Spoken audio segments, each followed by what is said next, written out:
Hey guys, welcome back. Happy Friday. It is for Towers Films and another recap for this full week of The Young and The Restless.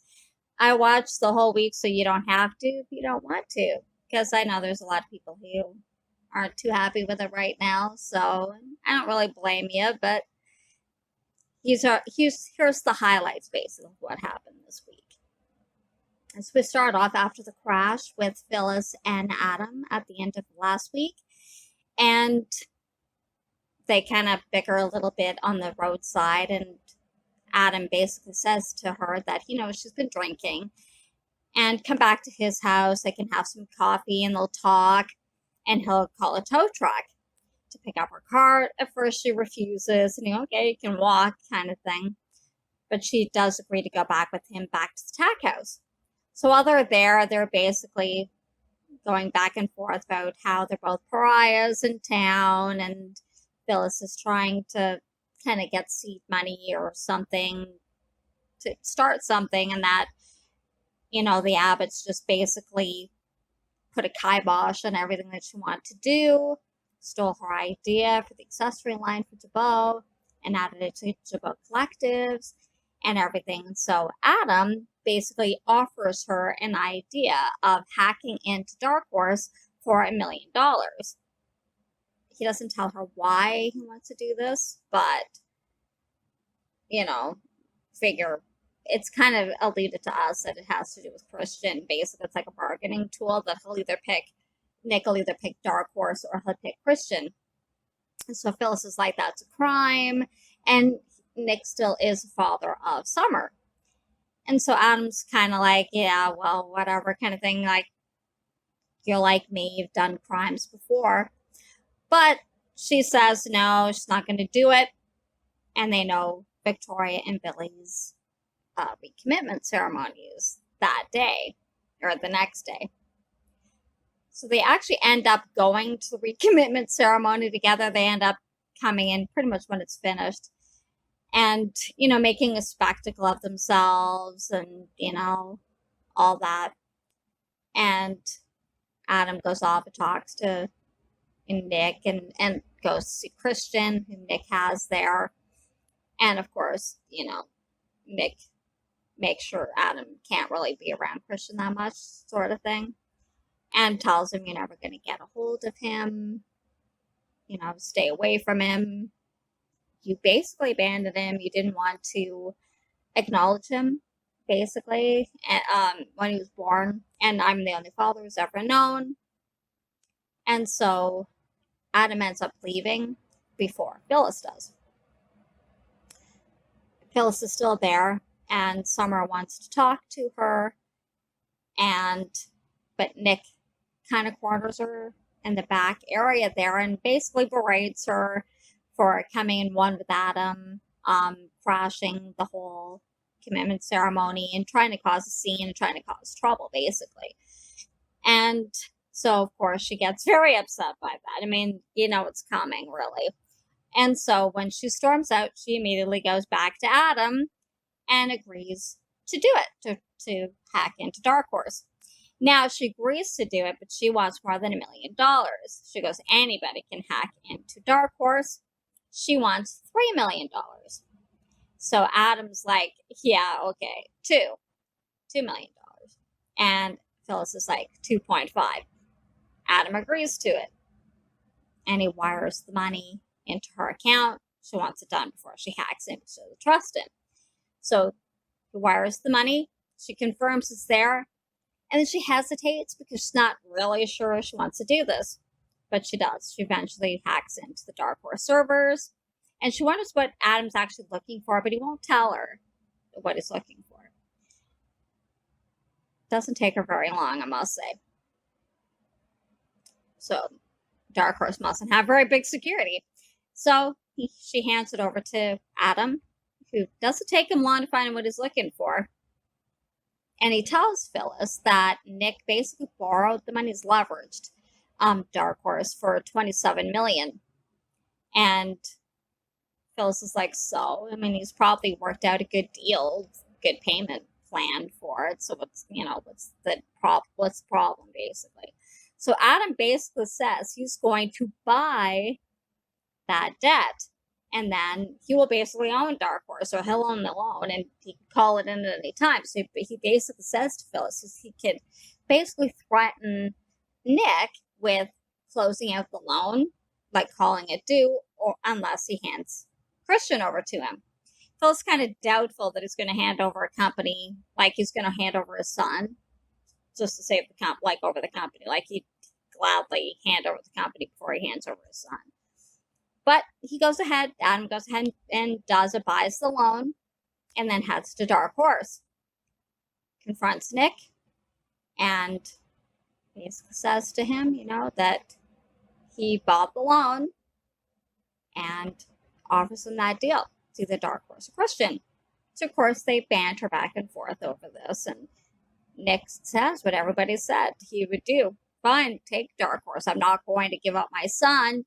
And he's actually very disgusted and disappointed or angry that he would think that Adam would even think that he would even do that he would give up his son, for a company. He goes, you want Dark Horse? Take it. I'm not going to give you my son. Because if you haven't been there since day one, he doesn't even know who you are, kind of thing. So Adam, I don't know if he's surprised by this or what, kind of thing. It does make sense. But why he'd think that Nick would give up Dark Horse over Christian, or Christian for Dark Horse, but it's not Victor, So Adam leaves. So we're not really sure. We're left kind of wondering what he's going to do, because Nick does tell Victor and that what Adam's done, and they argue over it. And Victor is kind of upset that the like Victoria and Nick and Abby haven't really accepted Adam back yet. He wants the whole family back together. And I think Victoria and Nick are kind of, and Abby, because she saw a text. She knows something's going on with possibly Victor's health.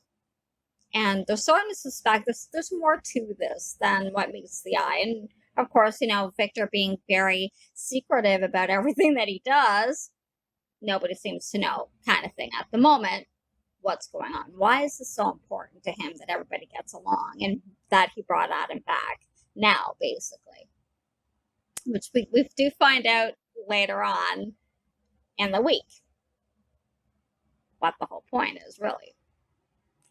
So at this point, we don't know what Adam is planning to do. If is he going to, because I think it's either Jack or Victor talks to Nick and basically, or says to him, maybe, or Ray does. He talks to Ray because he goes to Sharon's house and gets mad at Ray for not basically keeping enough of an eye on Adam that he did this kind of thing. Well, he can't be with him 24/7, and he knows all the things that he's doing, but really he's doing some of the stuff he's doing in his own house. So how is he supposed to know that unless he's got bugs in the house, like so.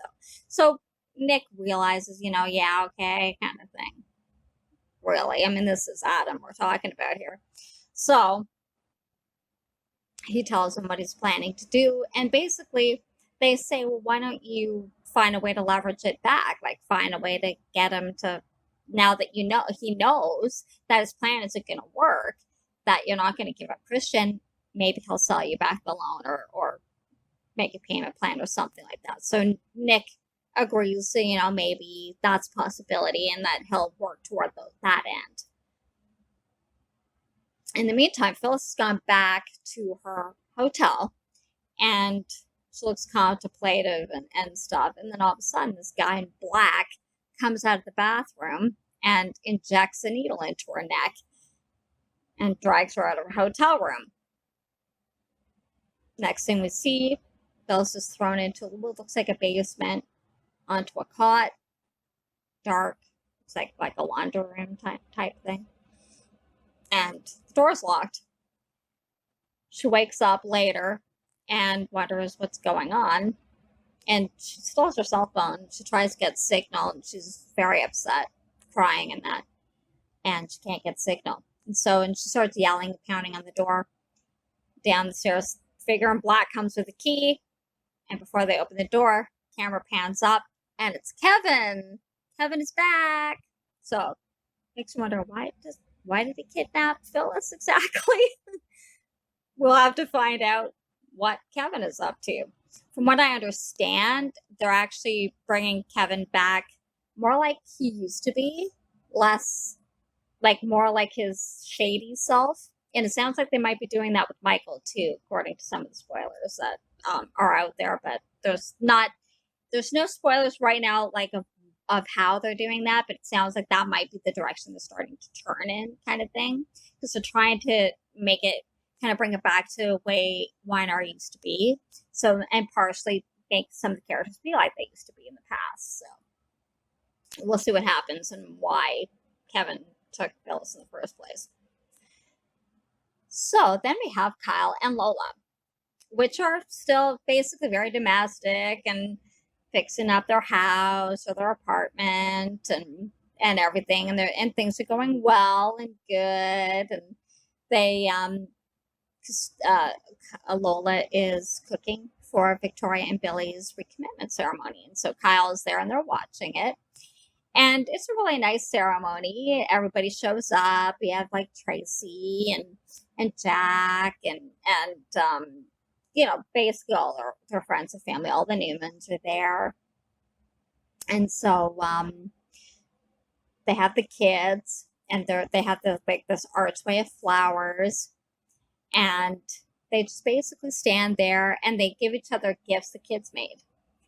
And Victoria gives Billy a handkerchief that she puts into his lapel, and it says "Mommy loves Daddy," and made by, I think it was Katie. And Billy gives Victoria a necklace, heart necklace, that says about Daddy loving Mommy, and puts it on her. And they just basically reconfirm their love for each other in front of their friends and family. It's really short, but it's sweet and it's nice. The whole family moment. And so really most of that recommitment ceremony is them mingling and talking with their friends and family and talking, the whole Adam thing. And so like there's no real important conversations. It's mostly just talking about like mingling and that sort of thing the whole time. So Kyle kind of gets inspired by this, and he goes over and he's talking to Lola in the kitchen. And he has a black napkin, and he rips it up and he ties it around her finger, and I commit, more or less, kind of like I commit to you, but it's kind of jokingly, and she does the same to him. And so then it looks like inspiration is struck, and he says to her, "Hey, why don't we do this for real?"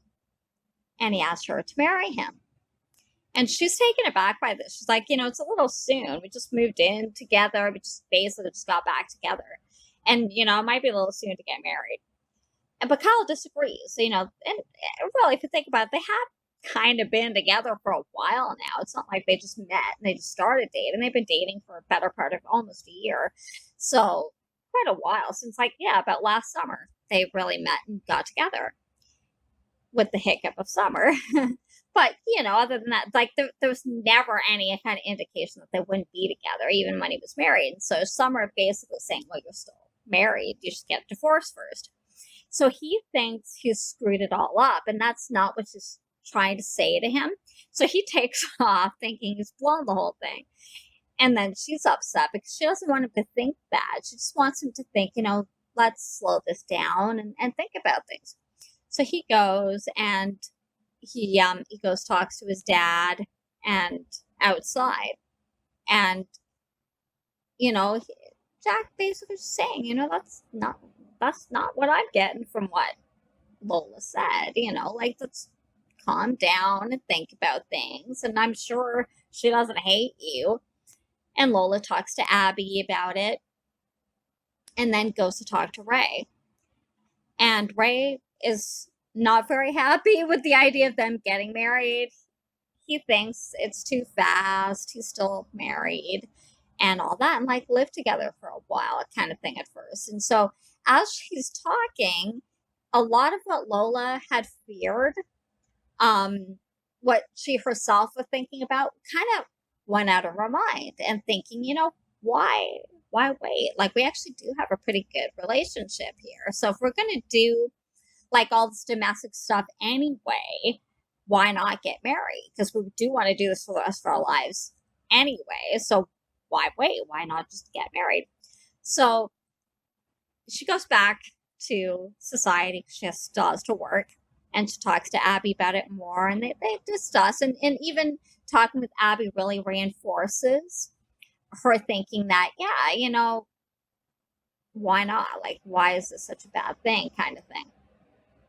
Kyle goes home in the meanwhile, still thinking he screwed things up. He gets a bottle of champagne and stuff, and he puts up this banner that says, "I'm sorry," and then texts Lola saying he's waiting for her at home. So after her shift, she goes home, and she's like, "Oh, there's no need to be sorry. You didn't do anything wrong." And she explains to him what she meant. And then she goes, "But you know what? Yes, let's get married." And he's like, "I don't even have a ring." She goes, "Doesn't matter. We can always get one later," kind of thing. So they get engaged. They start telling everybody. Abby's ecstatic for them. And Abby says, let me go with Kyle to pick out the ring and let him splurge, basically, because it's a special thing. You can wear it for the rest of your life. So let's, enjoy it, basically. Don't worry about the money or that it costs too much. So Lola agrees. She's not going to get upset over it, or she's not going to make a big issue over it. And they start wedding planning, and Kyle even is surprised that she's going to allow him and to have like this big splurgy party and stuff. And she's like, it's true. It's a special occasion. It's a big special, like, to celebrate themselves. So why not, kind of thing. If you can do it, why not, in a way. So that's basically where they are and what happened this week with Kyle and Lola. At the recommitment ceremony, Summer has brought Theo as her date, and Theo's in town with one of his influencers, Natalia. And so they all kind of head there, and kind of the night before society, and they're partying and taking selfies and really promoting Jabot's Collective's products. And they've got like a purse of from Jabot Collective, taking selfies and dancing, and Kyle and Kyle notices and worries a little bit about her drinking. It kind of brings it up to her, and she's like, it's not your concern, basically, anymore, kind of thing, and kind of agrees and kind of leaves it at that. So they kind of get drunk, and Summer goes back to Theo's hotel room, and they end up having sex. And they don't regret it the next day. And Summer tells him, and it's actually partially because Lola overhears, partially what convinced Lola to want to marry Kyle. And she overheard Theo and Summer talking the next day, because they came back to society for the recommitment ceremony. And Summer basically just saying she doesn't want a commitment and just have fun, and not to really label what her and Theo have, just they're having fun and that sort of thing. And Lola realizes that's not what she wants, so that also helps confirm for her that is a good reason to get married, because her and what Kyle has is deeper than that. Abby's talking to Nate, and at one point he has his phone on the counter at society, and she's still trying to get him to tell her what's wrong with her dad. But of course, he can't, obviously, for legal reasons. For one, he can't tell. And he kind of tries to get that across to her. I know he wants her not to worry, and everybody doesn't want her to worry, but she knows something's up. And she sees a text from her dad about treatment. And so she tries to tell, what kind of treatment are you doing? But he won't tell her. At the recommitment ceremony, Abby corners Nikki and tells her she doesn't tell anybody else. because she had talked to Victor about it, and he, oh, nothing, it's physical therapy that he was taking. But she doesn't believe it. She corners Nikki and asks her, tells her about the text, and Nikki becomes worried about this. So Nikki goes, because Victor's still working at Newman. Nikki goes to talk to him about it, confront him about it. And she says, don't lie to me. What's going on? He confirms that he does have a life-threatening illness, and it is some sort of blood disease. He says there's like this long technical name, but he doesn't say it. And that Nate's going to be doing treatment. And he does the first treatment actually at the Newman office because he doesn't want to go to the hospital because he doesn't want basically his family to know. But Nikki knows now, but he tells her not to tell anybody, which she agrees to do. So later on, at the recommitment ceremony, Abby's trying to get like Nikki away kind of thing to find out, but Victor says that, it's okay. I know that you saw the text, but don't worry. Everything's fine. Don't worry about it. And so basically, Abby's kind of mollified by that, at least for now. But nobody else knows. But it stands to reason now why he wants Adam back. Because Nikki even says to him, you want Adam basically to take over the company because you think he can do what Victoria won't do. And actually even, but they're kind of really wrong about that because she can play a little bit of hardball because even when Nick was confronting Adam about the loan or the loan that he bought, he asked him where did he get the money from. And Adam says, you might want to talk to your sister about that because remember the $50 million that Adam got from Victoria to leave town? Well, that's how he paid off the loan is from that $50 million that Victoria gave him. Mariah and Tessa are at Crimson Lights, and Tessa has one of her first performances at Society since Abby booked her to perform there. And she's really nervous and worried about it because she's still worried about what Devon will think because of her fallout with Anna. And Mariah says, don't worry about it. It's creative differences, and Abby is the one who wanted to work there. And Tessa says, yeah, but that's because she wants to thank her for helping out her grandmother. And Mariah says, yeah, but it's more than that because, she knows that you're a talent and that it'd be good for society as well as you to perform there. So Tessa's just really on edge. And Mariah says that she'll go and smooth things over with Devon. So Tessa agrees that, okay, fine. You go do that kind of thing because Mariah doesn't want her to get stressed out while she's getting ready. She wants her to be calm and focus on her performance. So Mariah goes to see Devon. And Devon's kind of taken aback by it. He thought that it'd be Tessa because he wants to get her side of the story of what happened with Anna. So Mariah fills him in and says that, it's just creative differences, that it's not taking anything away from either one of them, from Anna or Tessa. They just have different ideas of how they think Tessa's career should go. That like Mariah says that I'm sure that Anna can get like this polished and manufactured basically in good sound from like a pop sound, but that's not Tessa. And Tessa's not comfortable with doing something different than how her music is, like how she wrote it. So Devon basically kind of understands that, and there's no real hard feelings. So then Mariah tells him that there's another reason that she wanted to talk to him, and he goes, okay. And so she tells him that she's going to be leaving Juicy Buzz. And, he's kind of upset, and he asks if there's anything that he could do to keep her there.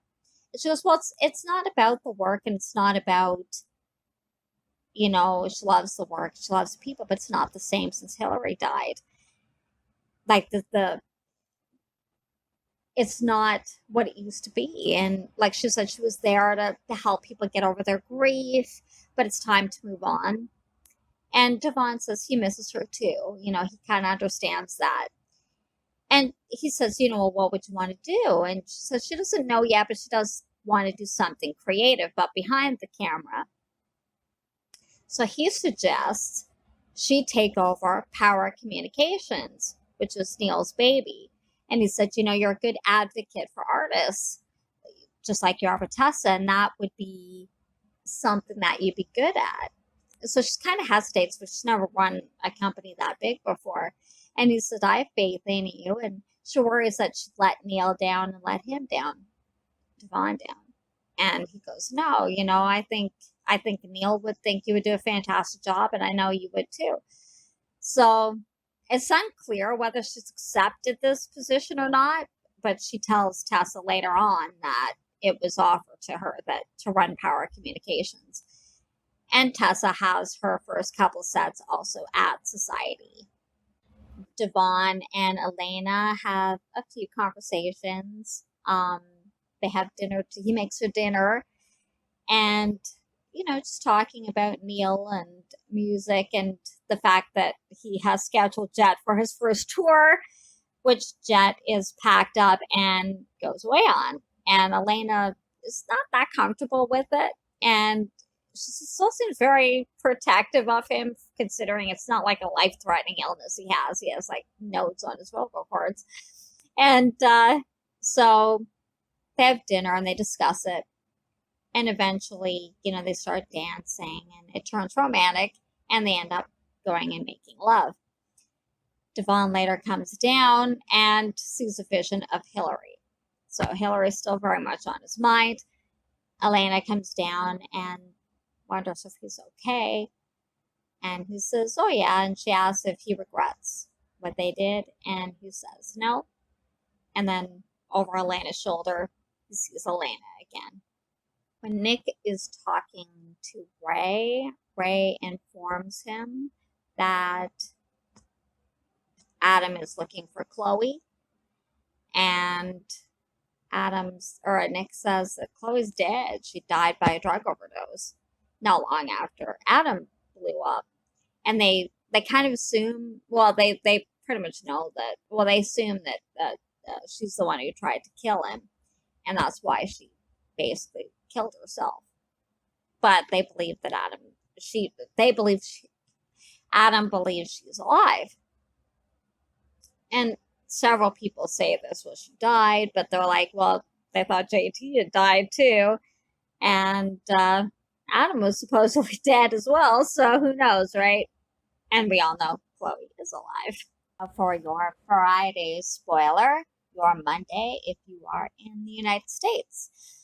Devon and Anna are having breakfast at the penthouse and just having a good time and discussing the tour that Jet is on, Anna's on, that Anna went with him, and they wonder if maybe Anna had a feeling that they were going to get together and decide to give them a little bit of alone time. And Devon kind of teases and saying, well, yeah, probably if she sees how I look at you and how you blush whenever you look at me.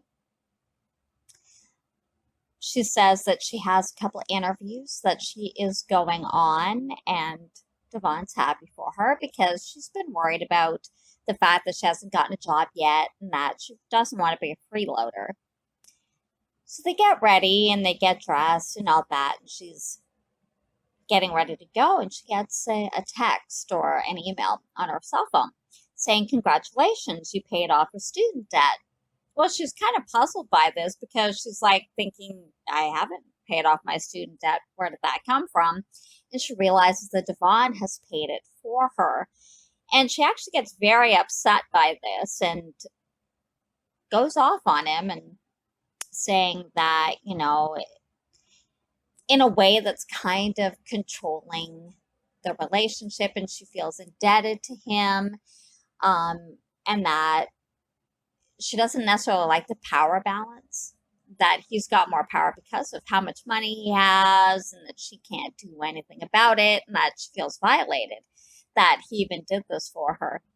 And she storms upstairs. Later on, she calms down, comes back downstairs, and he basically explains to her why he did this. And he said because in Neil's will, part of the stipulation of him giving him his half of Hamilton Winters was for him to pay it forward. He's been on the receiving end of a lot of good fortune, and because his life used to be bad and kind of awful until Neil and Drew adopted him and changed his life. And when he met Catherine, his grandmother, and she left him, he didn't really get to know her. Like, he didn't have her in his life for that long before she passed away. And then she left him all her money. So he's been on the receiving end of a lot of kind of being of help. And he wants to be able to do that for people as well. And it's not just her he's doing this for. He's done it for Mariah. He did it for Anna. He did it for the girl that Hillary was mentoring, all that sort of thing. So he said he's not trying to control Elena's life or tell her what she wants to do, but he thought that if he helps pay off this debt, she'd be able to pursue her dreams better than being like shackled to this debt. So they talk about it some more, and she gets it, but she still kind of feels violated and that he should have asked her for this. She decides that she has to go for the interview, but she might, if she's able to, she wants to go meet up with Jet and Anna on tour and think about things. She needs a little bit of distance from this, and she doesn't know if she wants to be in a relationship where the power balance is so out of whack. So as she goes out, she meets Nate, who tells her that he's just coming from a house call, and she says that she has an interview at the hospital, actually, for part of the hospital administrator job. And he says he knows the person that she's interviewing with very well, and that he'll put in a good word for her. So they head off to the hospital. Prior to this, Nate is with Victor at Newman Enterprises for his next treatment, and Nikki is going to join them, and Victor tells Nate this. And he also tells him that she knows about his condition, and it's okay that he talks to her about it, but that he doesn't want him to kind of go to the worst case scenario. He wants him to kind of not lie, but really kind of downplay the bad effects of what this disease can do. So Nate kind of agrees, but doesn't agree. So Nikki shows up. They go through the treatment, and Nikki tells them that she has done some research on, it sounds like BNH, which is Victor's blood disease, and doesn't look like the prognosis is that fantastic, really. But Victor kind of tries to downplay it somewhat and saying, that maybe it's outdated, that the info you found online might be outdated, and that, there's new treatments all the time. And, you never know. Things just might turn out great. And Nate doesn't disagree with that. Later, Nikki and Victor go to Society for lunch. And she's saying, I'm glad that you're here and just relaxing. And she really wants him to kind of take the rest of the day off. But he won't have it. He says there's too much to do. And she wants him to actually inform the rest of the kids of what's going on. Because just in case, things don't turn out how they hope it will. She wants him to be prepared. Because things can happen. Like, look what happened with Neil. It came out of the blue, and at least he knows about this illness, and she doesn't want the kids to kind of be blindsided. And so he says he'll think about it, and he'll think about taking it easy as well. Summer is at Nick's house, and they talk about Phyllis crashing the recommitment ceremony, and Nick says, she's kind of had a habit of doing that, and Summer's been trying to get a hold of her since then, and she hasn't been able to. Phyllis is not talking to her or something. She feels that maybe she's mad at her. And Nick says, well, maybe she just went out of town and, not telling anybody that she might need this time to kind of regroup and really come back to herself. And maybe she realizes what she's done is wrong. And she's trying to kind of maybe make amends with herself first. Summer's not so sure of that. And she keeps trying to get a hold of her. And of course, it goes to voicemail. Summer goes to Crimson Lights, and she's sitting there and she's talking to Lauren on the phone, and Lauren also hasn't heard anything from her. And Summer says, it's kind of weird that she hasn't even talked to any of her friends. She doesn't have many, granted, but she hasn't even talked to Lauren, who's really her closest friend and ally. And she asks Lauren to let her know if she hears anything from her, which Lauren agrees to do. Jack comes in and assumes that maybe it's because of what Phyllis had done in the last little while. But Summer says, yes, she's upset by what Phyllis did with crashing the party and things like that. And she also knows, because Nick basically alluded to her, that Phyllis has done something else against Nick because of their blow up at Society, but he didn't tell Summer what it is. And so Jack tries to talk to her about it, and he says, don't let your mother kind of take away all your accomplishments. That you've done great things with Jabot. You've done everything that she's done. She saved Lola's life and everything. And yes, she's had some drawbacks with the divorce from Kyle and, things like that. And he knows it's awkward for her to talk to him. And he hopes that she can find somebody that she can talk to that she's comfortable with. And she says, she has her dad, and she does feel comfortable talking to Jack. She ends up going and contacting Devon and going to Phyllis's hotel room to see where she is. She still can't get a hold of her at all. And they look around, and obviously nobody's there. And Devon says the wait staff, or the hotel staff there, told them that she didn't even sleep in the bed. And so he assumes, like everybody else did, maybe she went out of town.